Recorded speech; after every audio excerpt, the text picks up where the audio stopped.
सकाळी सांगितल्याप्रमाणे. ओके, काय बघितलं आपण सकाळी? एनीवन काय बघत होतो? Acute respiratory system चे disease. कुठले डिसीजेस बघत होतो आपण? Acute respiratory disease आणि tuberculosis. ओके, समजले सगळ्यांना? त्याच्यात काही प्रॉब्लेम आहे ट्युबरक्युलोसिस मध्ये?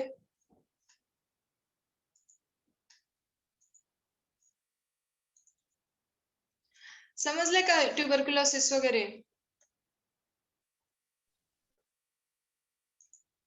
Yes, ma'am. Okay, wait for 2 minutes.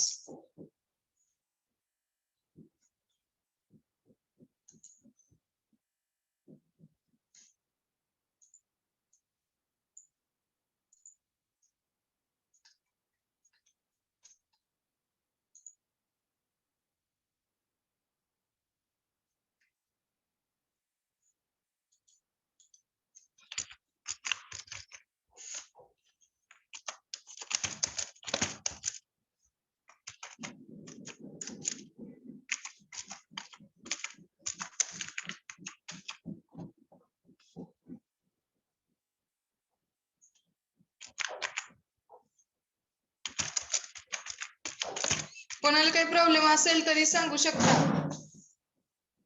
आहे कोणाला काही प्रॉब्लेम?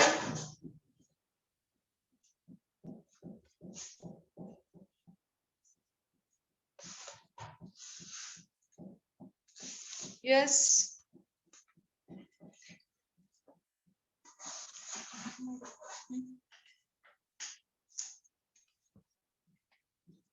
ओके, आहे का कोणाला काही प्रॉब्लेम? सांगा.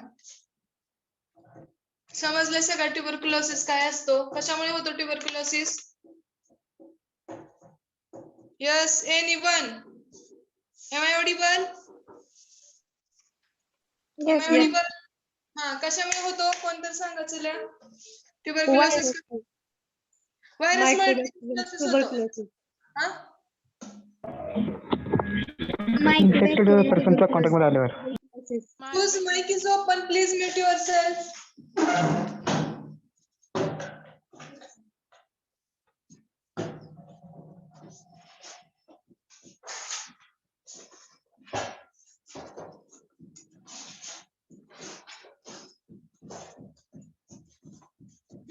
कशामुळे होतो? इन्फेक्टेड पर्सनच्या कॉन्टॅक्ट मध्ये आल्यावर. हा, ठीक आहे. इन्फेक्टिव्ह पेशंटच्या कॉन्टॅक्ट मध्ये आल्यावर ट्युबरक्युलोसिस होतो, पण त्याचा पॉझिटिव्ह एजंट काय आहे? Positive organism Bacterium tuberculosis. म्हणल्यानंतर व्हायरसमुळे होईल का डिसीज? No, ma'am. होईल का? Yes or no? कसं करताय रे? सकाळी शिकवलेलं असतं, तुमच्या लक्षात येईल नाही. It is bacterial disease. Okay,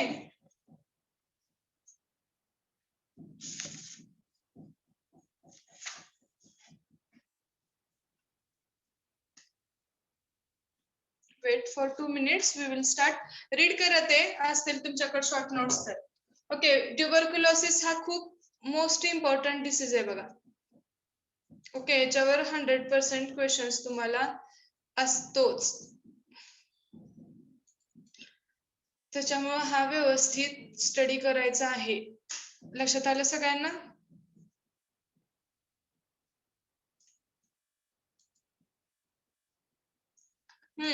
आलं का लक्षात? नाही? Yes, ma'am.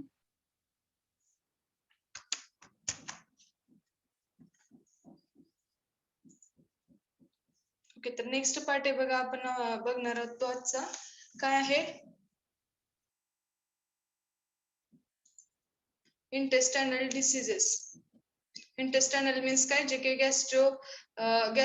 गॅस्ट्रो इंटेस्टायनल असतील किंवा इंटेस्टाइन मध्ये फॉर्म होत असतील. ओके, इंटेस्टायनल सिस्टीमला, इंटेस्टाइन असेल, इंटेस्टायनल सिस्टीम किंवा डायजेस्टिव्ह सिस्टीमला होणारे डिसीजेस, त्याला काय म्हटलं जातं? GIT डिसीजेस असं म्हटलं जातं, किंवा त्या रिलेटेड आहेत किंवा त्या सिस्टीम मध्ये वेक्टर कुठल्या वेक्टरमुळे वगैरे होतं डिसीज, ते डिसीज आपण बघणार आहोत 1 by 1. ओके, आतापर्यंतचे सगळे रेस्पिरेटरी डिसीजेस समजलेत सगळ्यांना? Yes or no? Yes, ma'am. Yes, ma'am. Okay,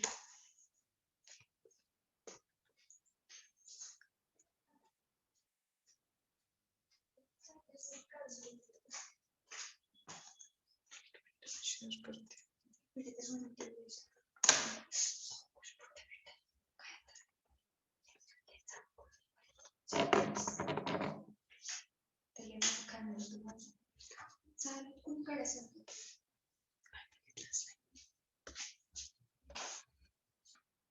okay, see the next आहे intestinal infections.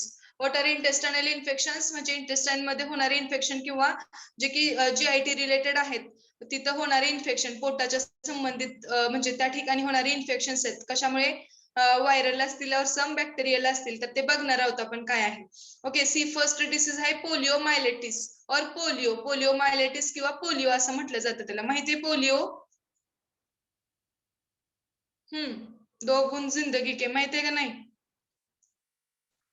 सगळीकडे असते कॅम्पेन. यस और नो? Yes, ma'am. हा, बघितलं ते ऍड होते, किती त्याचं अवेअरनेस क्रिएट झाले बघा पोलिओ बद्दल. आता नाहीसा होण्याच्या मार्गावर आहे पोलिओ भारतातून. ओके, किती अवेअरनेस केलं, किती ऍड वगैरे आपण बघत आहोत लहानपणापासून. Yes or no? आपल्या गावाकडे सुद्धा अजूनपर्यंत सुद्धा मोहीम राबवल्या जातात. येस, माहित आहे का? Yes ma'am. तर ते पोलिओ म्हणजे काय बघूयात आपण. ओके, त्याचं क्लिनिकल प्रेझेंटेशन वगैरे सगळं स्टडी करायचं तुम्हाला. Okay, see it is intestinal infections related disease poliomyelitis. What is that? Poliomyelitis is an exclusively human disease and one source of virus is patient or much more commonly the symptomless carriers. Generally याचे सिम्पटमलेस carriers असतात बघा. लवकर झाल्या बाकीच्या diseases सारखे symptoms याचे show होत नाहीत किंवा दिसत नाहीत. ओके, symptomless carriers असतात.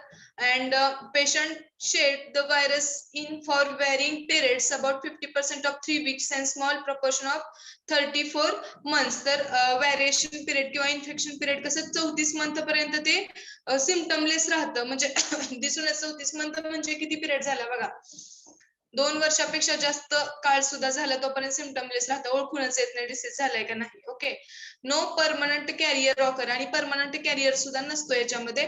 while fecal virus is the most important source dissemination in the community. Generally हा स्प्रेड कसा होतो? फिकल मॅटर मीन्स काय, सिवेज वगैरे असेल तर त्या थ्रू हा डिसीज स्प्रेड होतो बघा. Then virus shed in secretion throat during early part disease also seems to be equally important source of infection. Body fluids असतील ते सुद्धा इन्फेक्शियस असतात बघा या रिलेटेड. ओके, समजलं पोलिओमायलेटिस काय आहे किंवा कसा डिसीज होतो. त्याचा सिम्पटमलेस डिसीज आहे आणि किती जास्त काळ लागतो बघा त्याचे सिम्पटम्स दिसायला. म्हणजे लवकर झालेला हा डिसीज पोलिओ ओळखायला येत नाही. What is the causative agent for that poliomyelitis? C, a causative agent is polio virus. तर causative agent काय असतो बघा? पोलिओ व्हायरस असतो, which has 3 serotypes. तर जनरली त्याला 3 टाइपचे सेरोटाइप्स असतात. कुठले कुठले? 1, 2 and 3. It can survive for longer period in external environment. तर 1, 2, 3 असे सेरोटाइप्स असतात आणि ते काय होतात बघा, लॉंगर पिरियड साठी सर्वाइव्ह होतात एक्सटर्नल एन्व्हायरमेंट मध्ये. म्हणून तर एवढा जास्त इन्क्युबेशन पिरियड आहे म्हणूयात, किंवा सिम्पटमचा पिरियड आहे म्हणूयात. बघा इथं पॉझिटिव्ह एजंट दिलेला आहे तोच आहे आणि क्लिनिकल प्रेझेंटेशन सांगितलं दिलेलं आहे बघा तुम्हाला कसा आहे तो. पोलिओ झालेला पेशंट बघा इथं दिसतोय तुम्हाला. एक बॉय आहे छोटा. जनरली हे चिल्ड्रन्स मध्ये प्रमाण आढळतं. ते विकलांग झाल्यासारखं झाले बघा, अपंगत्व येतं. ओके, लिम्स किंवा 4 लिम्स आहे ते अफेक्ट करतात पोलिओमुळे खूप. अंडरस्टूड? Yes, ma'am.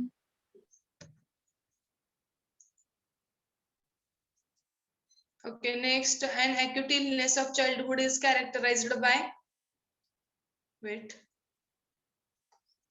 screen दिसते ना properly? Yes, ma'am. Yes, ma'am. Okay, see, an acute illness of childhood An acute illness of childhood is characterized by fever, malaise, headache, stiffness of back. तर generally ज्यावेळेस characteristics किंवा लक्षणं दिसतात तर ते कसे असतात बघा. फिवर असतो, मैलेज असतं, हेडेक असतं. जनरली सगळ्यांचा सिम्पटम्स और क्लिनिकल प्रेझेंटेशन मध्ये आतापर्यंत आपण फिवर बघितला बघा. ज्यावेळेस तुम्हाला काहीच आठवत नसतं त्यावेळेस फिवर तर लिहून टाकायचं. ओके, त्यावेळेस आपल्याला मार्क नाही सोडायचा एक्झाम मध्ये. तर फिवर सगळ्यांचं असतं, सगळ्याच जनरली आतापर्यंत बघितलं आपण ते आहे. देन मैलेज आहे, हेडेक आहे, स्टिफनेस ऑफ बॅक, बॅक मध्ये स्टिफनेस येतो, moderately increased cells and proteins of the spinal fluid. तर स्पायनल फ्लुइड जे आहे CSF आपण बघितलं होतं, तर त्याच्यामधले प्रोटीन्स वगैरे काय होतात ते इन्क्रीज होतात किंवा फ्लुइडची कॅपॅसिटी इन्क्रीज होत, जास्त होतं. ओके, पॅरालिसिस ऑफ डंटरी मसल्स, डंटरी मसल्स असतात त्यांचे पॅरालिसिस होतं किंवा ते पॅरालाइज होतात. Most commonly of the lower extremity occurs in fever cases. तर जास्त कॉमन कुठल्या भागामध्ये होतं किंवा लोअर एक्स्ट्रीमिटी म्हणजे लोअर पायाचा वगैरे भाग आहे तर त्या ठिकाणी होतं बघा, तो भाग अफेक्ट होतो. Many of the non paralytic type are mild and some are indistinguishable. तर जास्त पॅरालायटिक भाग जेवढा काही आहे म्हणजे जास्त करून तो काय होतो, माइल्ड असतो, माइल्ड असतं जास्त करून, आणि काही इनडिस्टिंग्विशेबल असतात म्हणजे सिम्पटम्स आहेत ते इनडिस्टिंग्विशेबल असतात म्हणजे सांगता येऊ शकत नाही. Okay, the systemic meningitis syndrome, others have vague symptoms and no signs referable or face central nervous system. तर जनरली काही साइन्स सिम्पटम्सच दिसत नाहीत बघा, no signs and symptoms. Okay, असं सुद्धा असतं काही कंडिशन, काही केसेस मध्ये. The virus enters the body by injection. तर व्हायरस कसा बॉडी मध्ये जातो बघा, इंजेक्शन. इंजेक्शन मीन्स काय, माउथ थ्रू जातं बघा. कंटॅमिनेटेड वॉटर असेल किंवा कंटॅमिनेटेड फूड वगैरे असेल.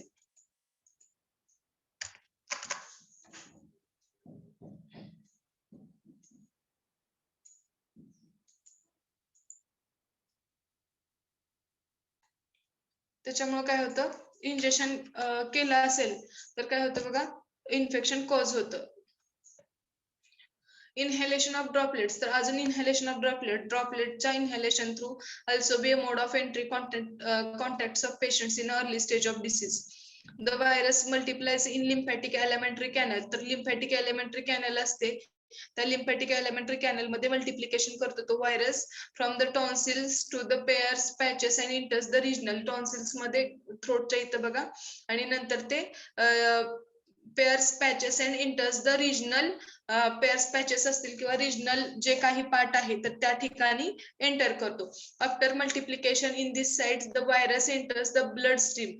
तर मल्टिप्लिकेशन त्या साईटवर झाल्यानंतर, ओके, म्हणजे इन्क्रीज झाल्यानंतर त्यांची संख्या व्हायरसची, तर ते काय करतात बघा, मल्टिप्लाय झाल्यानंतर ब्लड स्ट्रीम मध्ये कॅरी केले जातात किंवा ब्लड मध्ये येतात अँड नंतर कुठं अफेक्ट करतात, स्पायनल कॉर्ड आणि ब्रेनला. Okay, incubation period is on average about 10 days. तर इन्क्युबेशन पिरियड किती असतो व्हायरसचा, 10 days एवढा. But may range from 4 days to आणि रेंजेस फ्रॉम 4 दिवसापासून रेंज स्टार्ट होते, 4 ते 10 दिवसाचं असं म्हणूयात आपण. The earliest manifestation are associated with phase of viremia. तर अर्लिएस्ट मॅनिफेस्टेशन काय आहेत बघा, कशासोबत असोसिएटेड आहेत, वायरेमिया. Consist of headache. तर जनरली काय काय कुठले कुठले मॅनिफेस्टेशन्स आहेत बघा, हेडेक आहे, सोअर थ्रोट आहे, malaise lasting 1 to 5 days. This is called as minor illness. तर याला जनरली मायनर इलनेस असं सुद्धा म्हटलं जातं. The fever appears again, long headache, stiff neck. Again काय होतं बघा, लॉंग हेडेक, खूप जास्त डोकेदुखी असते. देन स्टिफ नेक होतं. और evidences of those proceedings, the paralytic stage, flaccid paralysis develop. Paralysis is distribution initially but spreads over next 3 to 4 days. आणि हे माइल्ड सिम्पटम्स झाले, हेडेक, स्टिफनेस इन नेक वगैरे, आणि नंतर काय होतं बघा, पॅरालायटिक स्टेज फॉर्म होते आणि पॅरालिसिस होतं. ओके, 3 ते 4 दिवसाचं प्रॉपर इन्क्युबेशन झालं, मल्टिप्लिकेशन झालं की त्यानंतर. समजलं काय आहे पोलिओमायलिटिस वगैरे? Understood? Yes, ma'am. Okay, see here is next role of pharmacist in education and prevention. तर pharmacist चा रोल काय आहे एज्युकेशन आणि प्रिव्हेन्शन मध्ये? See, since it has proved impractical to prevent widespread dissemination of the viruses. तर completely virus नष्ट करणं हे गरजेचं आहे because it is impossible to recognize trivial infection with the poliomyelitis viruses. Cause become obvious that the disease can be controlled only by raising the immunity of population. Generally ह्या disease जसं की आता आपण बघत होतो कम्युनिटी मध्ये mosquito वगैरे असतील फॉर एक्झाम्पल आपण प्रॅक्टिकल मध्ये बघितलं तर काय डिसइन्फेक्टंट्स वगैरे स्प्रे करू शकतो बट ह्याला स्पेसिफिकली काय नसल्यामुळे एकच आहे इम्युनायझेशन असेल किंवा इम्युनिटी बिल्ड करणे अगेन्स्ट दिस पोलिओमायलायटिस. ओके, हे एक त्याच्यावर उपाय आहे आणि त्याच्यासाठी काउन्सिलिंग करणं हे फार्मसिस्टचं रोल आहे.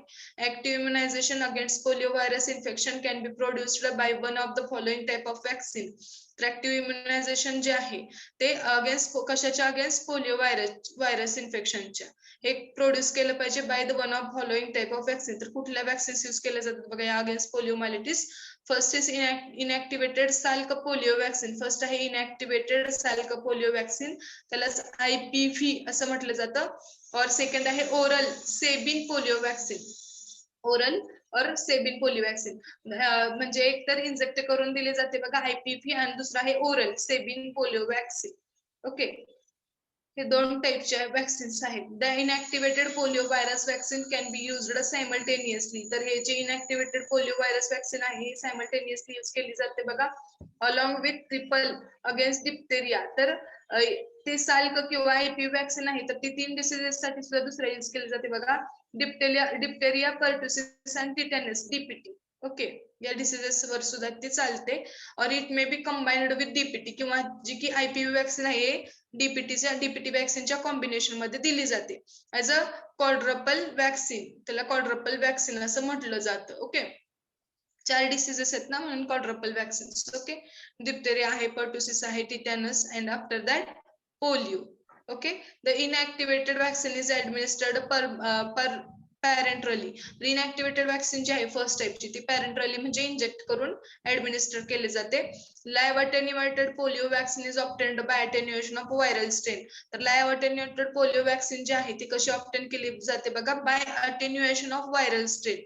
व्हायरल स्ट्रेन आहे ओके, तर व्हायरल स्ट्रेनच्या अटेन्युएशनने. Okay, which lack power to produce paralysis. तर पॅरालायसिस प्रोड्यूस करण्यासाठी काय असतं बघा कमी असते पॉवर त्यांच्याकडे.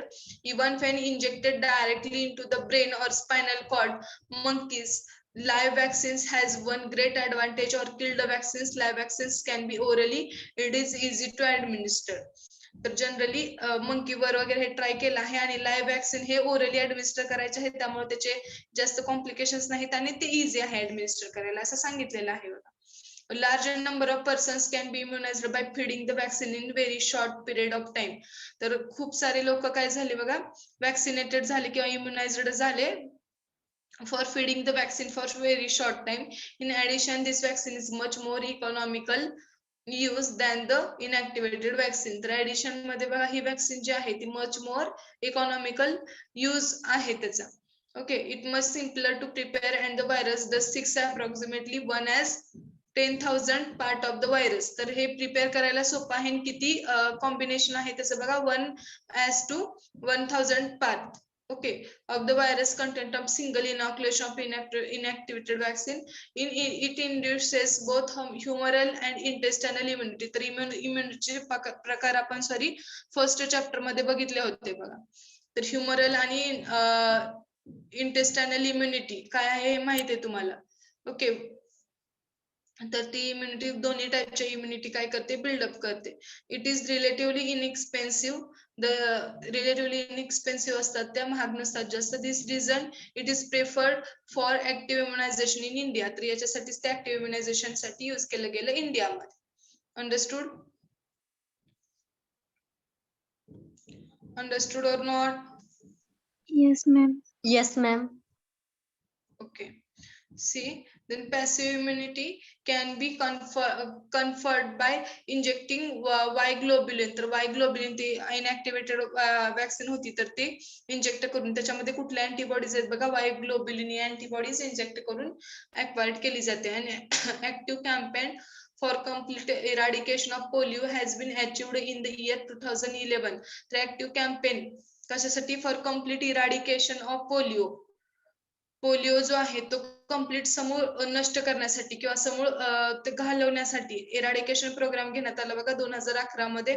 Conducting nationwide for rounds of immunization before the age of 5 years in routine. तर 5 वर्षांखालील मुलांसाठी जनरली वॅक्सिन दिली जाते आणि त्याच्यासाठी हा इराडिकेशन प्रोग्राम घेण्यात आला.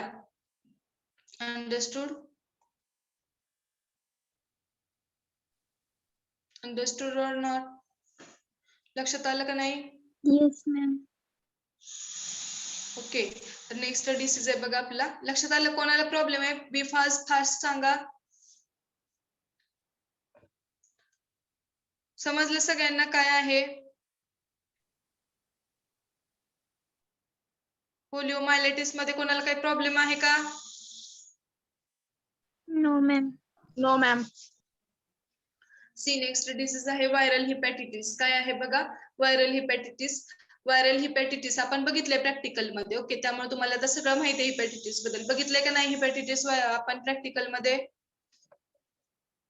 Yes ma'am.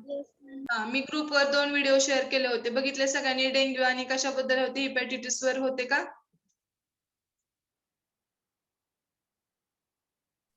डेंग्यू आणि एक डिसीज होता कुठला तरी. हिपॅटिटिस वर मी तुम्हाला सर्च करायला सांगितलं होतं. बघितलं का तुम्ही? Yes or no? B first. Have you seen or not?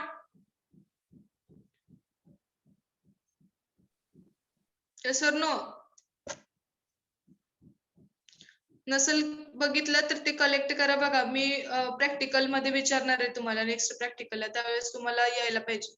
Okay. C. त्याच्या व्हिडिओ बघा, तुम्हाला अजून जास्त समजेल. ओके. नेक्स्ट आहे व्हायरल हिपॅटिटिस. काय बघूयात viral hepatitis? It is also intestinal related disease आहे बघा. Viral hepatitis it is defined as infection of the liver by any of the viruses. तर व्हायरल हिपॅटिटिस जनरली कसं डिफाईन केलं जातं बघा? लिव्हरला होणारं इन्फेक्शन कुठल्या पण व्हायरसमुळे, असं त्याला कन्सिडर केलं गेलं किंवा ही डेफिनेशन आहे व्हायरल हिपॅटिटिसची. A, B, C, D, E and G varieties are known as. तर जनरली कुठले कुठले व्हायरसेस आहेत बघा? A, B, C, D, E and G असे कॅटेगरी केलेले आहेत त्या व्हायरल हिपॅटिटिसचे पॉझिटिव्ह ऑर्गॅनिझमचे. Then they are known as HAV. HAV means hepatitis A virus असं त्याचा लॉंग फॉर्म होतो. HBV, then HCV, HDV, HEV and HGV. लिहून घ्या. हे पार्ट खूप इम्पॉर्टंट आहे, तुम्हाला एमसीक्यू येऊ शकतात. ओके.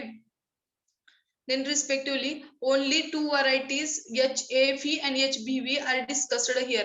तर त्याच्यापैकी आपल्याला कुठल्या 2 जास्त इम्पॉर्टंट आहेत? HAV आणि HBV. हे जे काही 2 क्लासेस आहेत किंवा 2 व्हरायटीज आहेत व्हायरल हिपॅटिटिसच्या, हे आपल्याला खूप इम्पॉर्टंट आहे बघा. आपल्याला स्टडी करायचा त्यांचा. फर्स्ट आहे HAV व्हायरल हिपॅटिटिस हिपॅटिटिस ए व्हायरसचा होणारे इन्फेक्शन. काय बघूयात? It is an acute infection previously termed as infectious hepatitis or epidemic jaundice. तर त्याला जनरली कावीळ माहिती आहे? कावीळ रोग होत असतो एक कावीळ, जॉन्डाइस. Yes ma'am. रिलेटेड त्याला तुम्ही वाईस वर्सा कावीळ असं सुद्धा म्हटलं जातं बघा या हिपॅटिटिसला. It is an acute infection previously termed as infectious hepatitis. तर हे एक ॲक्यूट इन्फेक्शन आहे आणि प्रिव्हियसली त्याला हिपॅटिटिस और इपिडेमिक जॉन्डाइस असं सुद्धा म्हटलं जातं. Causative agent generally causative agent काय बघा? Causative agent is hepatitis A virus. Okay. A त्याच्या नावातच आहे, त्याच्यामुळे हिपॅटिटिस ए मुळे याचं इन्फेक्शन होतं. It is an enterovirus type belonging picornaviridae. तर पिकोर्ना वर्डी हे फॅमिली आहे किंवा त्या फॅमिलीशी बिलॉंग आहे बघा हे virus. It multiplies only in hepatocytes. तर हेप्टोसाइट्स मध्ये जनरली किंवा जनरली म्हणण्यापेक्षा तिथेच फक्त मल्टिप्लाय होतो. What is hepatocyte? Hepatocyte means liver मध्ये असणाऱ्या सेल, लिव्हरच्या सेलला हिपॅटोसाइट्स असं म्हटलं जातं बघा. हिपॅटो मीन्स लिव्हर आणि cytes means cells. Okay, that is हिपॅटोसाइट्स.